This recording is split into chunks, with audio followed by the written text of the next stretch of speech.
What's going on, my Ninja clients? Your Grandmaster NikkNitro here to talk more about Guilty Gear Strive. Now, the last time I talked about this game or showed this game was back during the beta test back in April. If you haven't seen any of the gameplay or of the beta test of me using Chipp Zanuff, the main ninja of this game, I'll link so in the description below so you can check out how the beta test went. The reason why I want to talk about this game is because Guilty Gear, so far, as of right now, is my favorite fighting game franchise. And yes, even more than Mortal Kombat, even though Mortal Kombat is what built up this channel, Guilty Gear is actually my favorite fighting game franchise right now.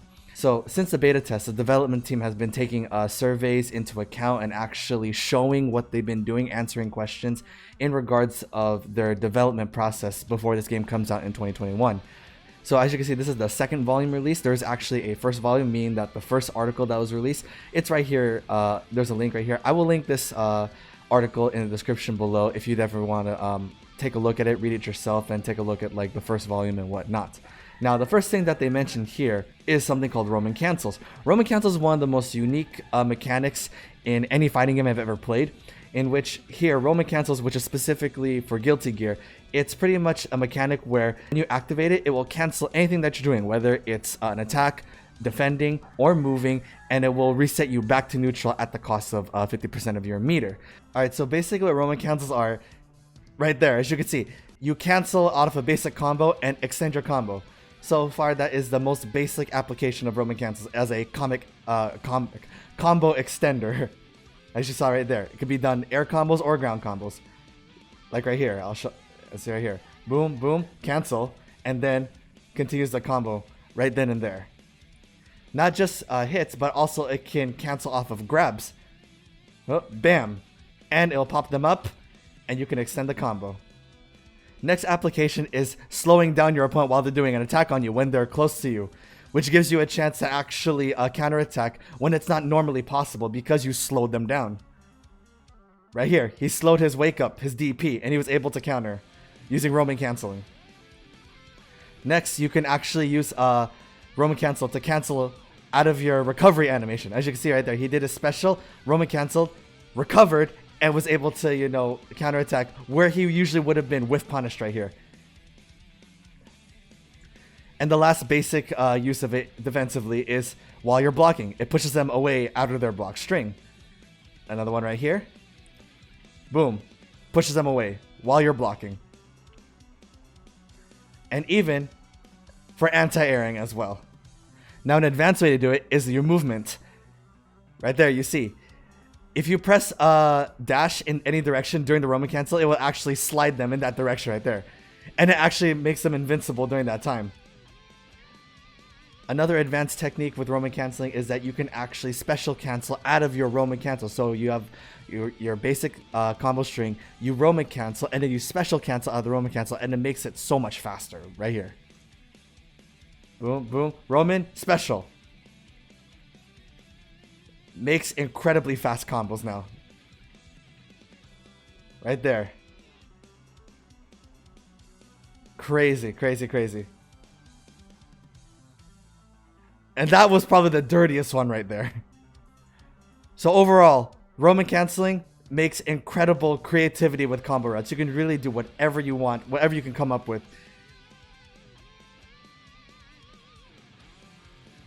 It really makes a whole different combination of combos for every single player, for every character.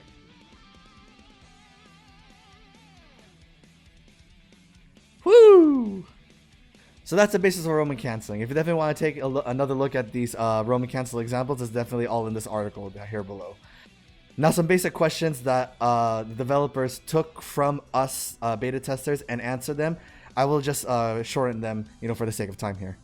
So the first question that was addressed was that during the beta test, they noticed that the character portraits as well as their burst meters were actually connected to the life bars, and so it was actually moving along with the life bars.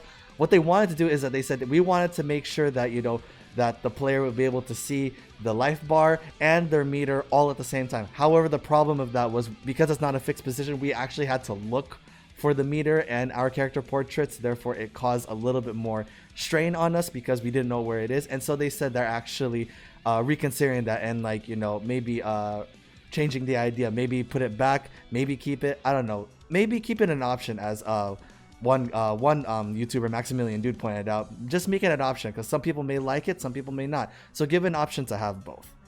Another question, they said that apparently the combo system in Strive was a little bit more restricted as compared to the previous game, Guilty Gear XR. What they wanted to do, they just wanted to like not make people start with the same button over, like they start with a punch or a kick. They wanted to make them start with a heavy and have a different combo route. But apparently that the backfire with that was it made people do the same optimum combo over and over and over again. So they're again tweaking that portion of the, you know, the combo freedom, as to say, you know, in the game. So they're definitely working on that.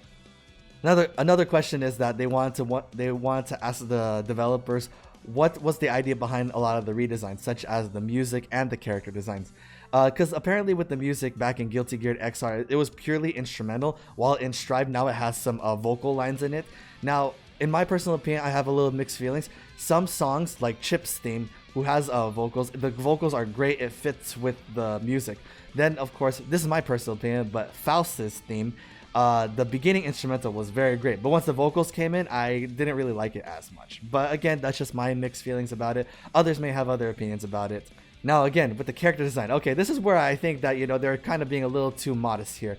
They said that the character design of Guilty Gear Strive as compared to XR, they want to make it a lot simpler. Now, I'm only speaking for my main character right here, which is Chipp Zanuff. This is Chipp's original design back in Guilty Gear XR, and this is his supposed simpler design in Strive. Now, personally, I love the Strive design. I love how it looks. I love how it's accenting more of his physique, as well as giving a more ninja look. It really makes you feel like this is really the ninja of the game. It just makes me want to play this character so much, as definitely a ninja user right here. So I definitely love the design here.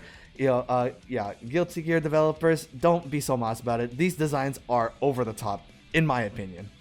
Now, another question that they had is that why did they have to change like how the characters were played as compared to the previous game? I'm only speaking for Chipp once again. So for Chipp, apparently in Guilty Gear XR, which I am playing right now, Chipp, he does have moves that are present in XR that are not present in Strive, such as a teleport and some of his moves like his Gamma Blade. The thing is, I personally feel as though in XR, he may have those tools, but he felt super balanced in the game. Felt very fair. I mean, the game is older, so they did have more time to balance it. Whereas in Strive, yes, it is a beta test. I do understand that, but like how Chipp is different as compared to XR, I feel in Strive, Chipp is absolutely broken. He's much more mobile. He's much more stylish. He definitely has a lot more options to pressure you with. For me, I like this iteration of Chipp, in my personal opinion. Again, a lot of people do have different opinions other than me, because even though I am a fan of the franchise, I am not a complete veteran of it. So therefore, I may just like be liking the newer stuff. But at this point, I really don't care.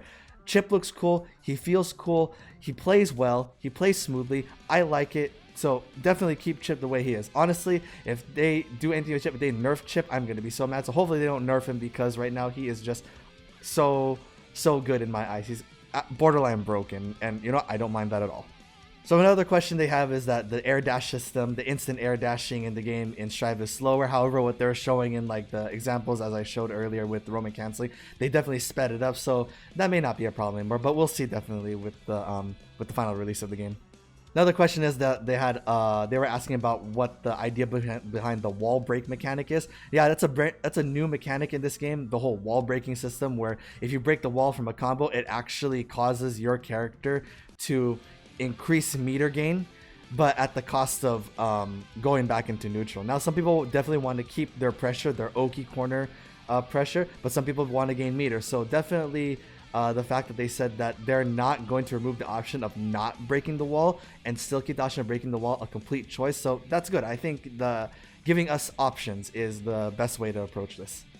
And last question, they asked what's the most difficult aspect of developing this game. And I do agree. The biggest difficulty here is that they're creating something new out of something old, which is already contrary in its statement. Because that's very hard, because people have high expectations for you to create something new, at the same time keeping the nostalgic feel of what we already know and love. So that's definitely a big challenge. So far, I believe they're doing a really good job. I believe that it's going in the right direction. Again, a lot of other fans may say otherwise, but this is just my honest opinion. And so that's why I'm super excited for what this game has to offer on the final release. They just most recently had a gameplay release of Milia Rage and Zato 1, which by the way is really good. Milia, right now Milia is my waifu right now. She is bae right now. She definitely is like, you know, making me weeb and simp for her so hard, because Milia is just absolutely gorgeous, you know, for various reasons. But you know, that I definitely want to definitely use her as my secondary, because she is an assassin, so very ninja like. But you know, that's just for future development. And Milia, so gorgeous. Anyways, if you guys have any comments about Guilty Gear, be sure to leave so in the comment section below. If you want to check out some gameplay, I have it in my playlist. I will link in the description, as I mentioned before. And of course, the articles that were released, both this second volume and the first volume, I will link those in the description below for you guys to take a look at it. For those who are newer to the series and definitely want to take a look at it. Anyways, I thank you all for listening to this purely talk and no gameplay video. Hopefully that, you know, this will pique your interest a little bit in what I'm excited for in the future in terms of fighting games for this channel, for the Ninja Clan. As always, thank you to all your members of the Ninja Clan. This is your Grandmaster NikkNitro. Stay awesome, Ninja Clan.